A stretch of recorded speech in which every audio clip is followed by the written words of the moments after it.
सुप्रभात बच्चों। आज हम हिंदी व्याकरण का पाठ 6 लिंग करेंगे। इस पाठ में बच्चों सबसे पहले हमें यह जानना जरूरी है कि लिंग किसे कहते हैं।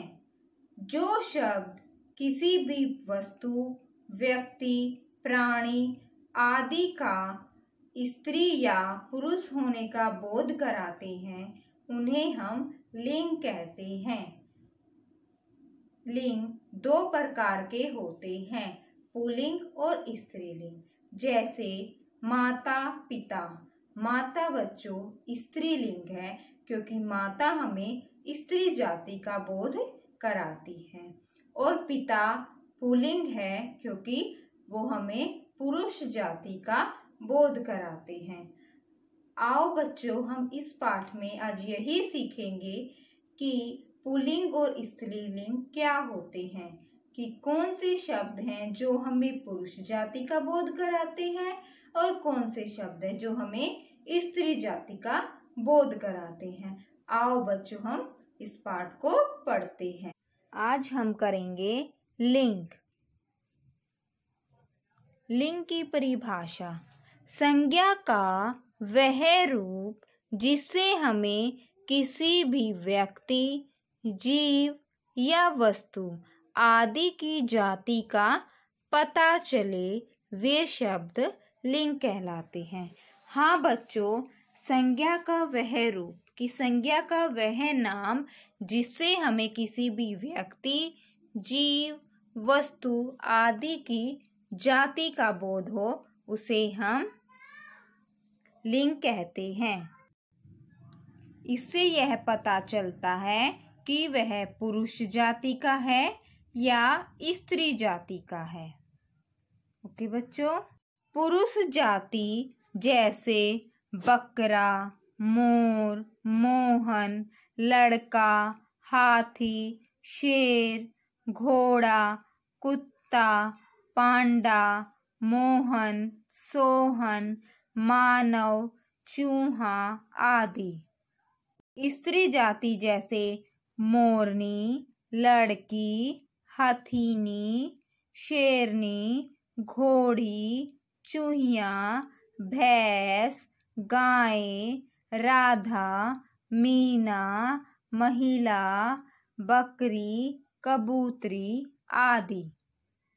अब हम कुछ उदाहरण करते हैं बच्चों। जैसे भाई पुरुष जाति से संबंधित है और बहन स्त्री जाति से, वैसे ही राजा पुरुष जाति से और रानी स्त्री जाति से। अब चित्र में आपको दिखाई दे रहे हैं दादा और दादी। दादा पुरुष जाति से संबंधित है और दादी स्त्री जाति से। मुर्गा, मुर्गी। मुर्गा पुरुष जाति से और मुर्गी स्त्री जाति से। शेर, शेरनी। शेर पुरुष जाति से, शेरनी स्त्री जाति से संबंधित है। नौकर होता है पुरुष और नौकरानी का प्रयोग करते हम स्त्री के लिए। सेठ, सेठानी। जब भी हम किसी सेठ के पास जाते हैं तो वो पुरुष होता है और सेठानी स्त्री होती है। हाथी, हथीनी। हाथी, हथीनी। मामा, मामी। मामा पुरुष जाति का और मामी स्त्री जाति की। अध्यापक, अध्यापिका। हाँ बच्चों, आपके जो अध्यापक हैं वो पुरुष जाति से संबंधित है और अध्यापिका है वो स्त्री जाति से संबंधित है। पिता, माता। पिता पुरुष जाति से संबंधित है और माता स्त्री जाति से। नाना, नानी। नाना पुरुष जाति से और नानी स्त्री जाति से। बंदर, बंदरिया। बंदर पुरुष जाति से संबंधित है और बंदरिया स्त्री जाति से। तो बच्चों आओ अब हम इस पाठ को पढ़ते हैं। आओ बच्चों अब हम शुरू करते हैं पाठ 6 लिंग। जुड़िए और समझिए। चित्रों को ध्यान से देखिए। उनके नीचे लिखे वाक्य पढ़िए और बताइए आपने क्या समझा। आओ बच्चों हम चित्रों को देखते हैं। गाय घास खा रही है।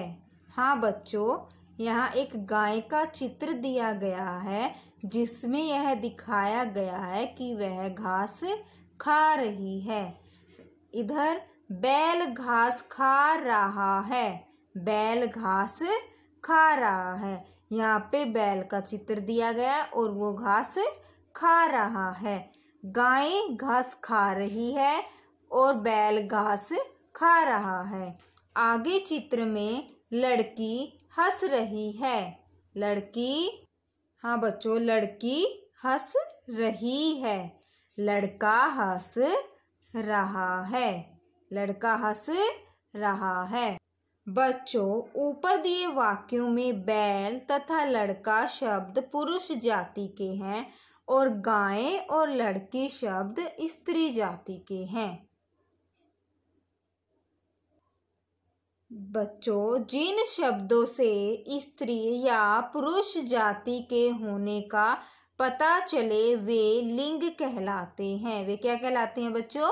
लिंग कहलाते हैं।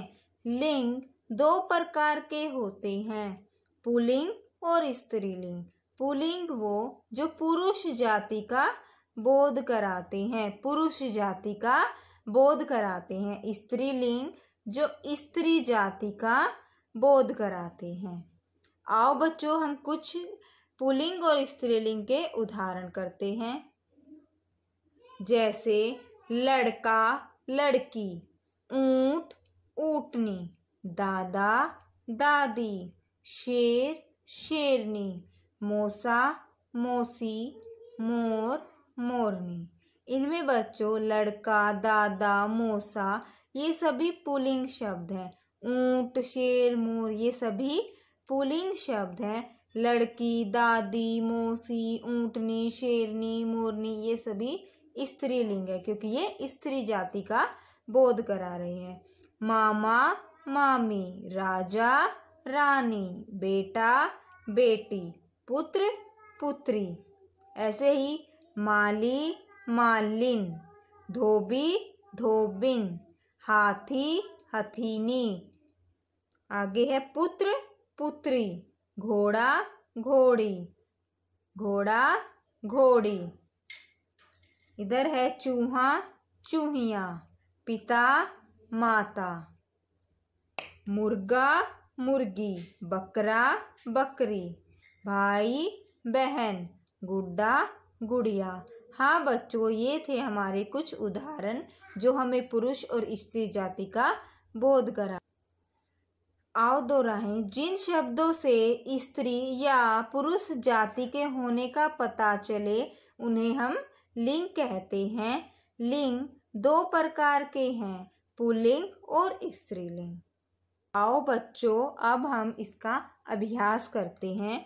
जरा बताइए तो लिंग कितने प्रकार के होते हैं? लिंग दो प्रकार के होते हैं, पुल्लिंग और स्त्रीलिंग। बहन का पुल्लिंग क्या होता है आपको बताना है। बहन एक स्त्रीलिंग शब्द है, उसका हमें पुल्लिंग बताना है। बहन का पुल्लिंग होता है बेटा भाई। आइए अब लिखें। पुल्लिंग शब्द पहचान कर उस पर गोला लगाइए। बच्चों आपको पुल्लिंग शब्द पहचानना है जिससे आपको पुरुष जाति का बोध होता है और उस पर फिर आपको गोला लगाना है। फर्स्ट है बिल्ली मालिन माँ भाई। बिल्ली मालिन माँ भाई। भाई बेटा पुल्लिंग जाति से संबंधित है, यह हमें पुरुष जाति का बोध कराता है। ख पाठ में हथीनी मोरनी शेर बहन। इसमें बच्चों शेर हमें पुरुष जाति का बोध करा रहा है। आगे है ऊंट घोड़ी ऊंटनी भेड़, तो ऊंट हमें पुरुष जाति का बोध कराता है। आगे है गुड़िया बंदर बकरी शेरनी, तो बंदर हमें पुरुष जाति का बोध करा रहा है। दिए गए शब्दों में से पुल्लिंग और स्त्रीलिंग शब्द छांट कर लिखिए। हाँ बच्चों, आपको कुछ शब्द दिए गए हैं, उनमें से आपको पुल्लिंग और स्त्रीलिंग दोनों अलग अलग छांट कर पुल्लिंग पुल्लिंग की लाइन में और स्त्रीलिंग स्त्री की लाइन में आपको लिखने हैं। आओ बच्चों हम करते हैं। पहला है गायिका। गायिका को हम लिखेंगे स्त्रीलिंग में, गा यी का, गायिका। आगे है बेटा बंदर। बंदर पुरुष जाति से संबंधित है तो हम इसे लिखेंगे पुरुष जाति में, ब-न-द-र, बंदर। आगे हम करते हैं गाय। गाय बेटा स्त्रीलिंग है तो हम स्त्री जाति में लिखेंगे। बैल पुल्लिंग है तो पुल्लिंग जाति में। अध्यापिका स्त्रीलिंग जाति में और मुर्गी भी स्त्रीलिंग जाति में, लेकिन राजा पुल्लिंग जाति में। पिता वो भी पुल्लिंग जाति में, क्योंकि ये दोनों शब्द हमें पुरुष जाति का बोध करा रहे हैं। औरत, औरत हम किस में लिखेंगे? स्त्रीलिंग में।